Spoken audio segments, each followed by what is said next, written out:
The headlines are screaming that Chelsea owes Liam Rosenior £24 million after his dismissal.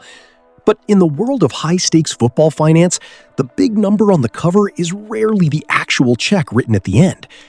To understand the truth, we need to look past the clickbait and into the complex mechanics of managerial contracts.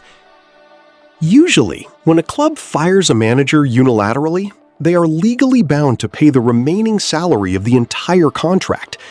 With Rosenior on a 5.5-year deal, the math seems simple. Multiply the annual wage by the years left, and you get $24 million. However, reliable sources suggest the actual payout won't exceed $10 million. How is this possible? First, smart clubs like Chelsea often include buyout clauses specifically for early termination. These are pre-negotiated amounts that trigger based on when the sacking occurs. But the second reason is even more fascinating. It's called the duty to mitigate. A manager only receives their full remaining salary if they stay unemployed. The moment they sign with a new club, the financial obligation of the previous employer drops significantly.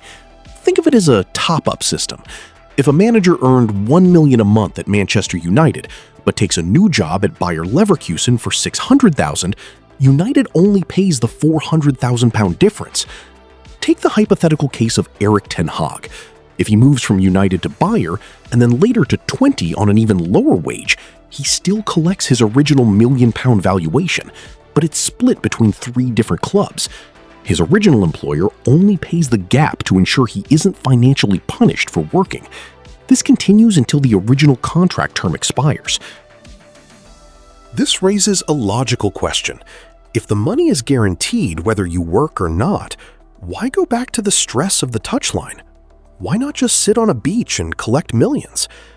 The answer lies in the relentless ambition of elite professionals. For a manager, a career is about more than a bank balance. It's about relevance, legacy, and the thrill of the process. Staying out of the game for 5 years might secure your finances, but it effectively kills your career. In football, time away from the grass is time forgotten. Managers choose to work because, in their world, stagnation is a far greater risk than a smaller paycheck.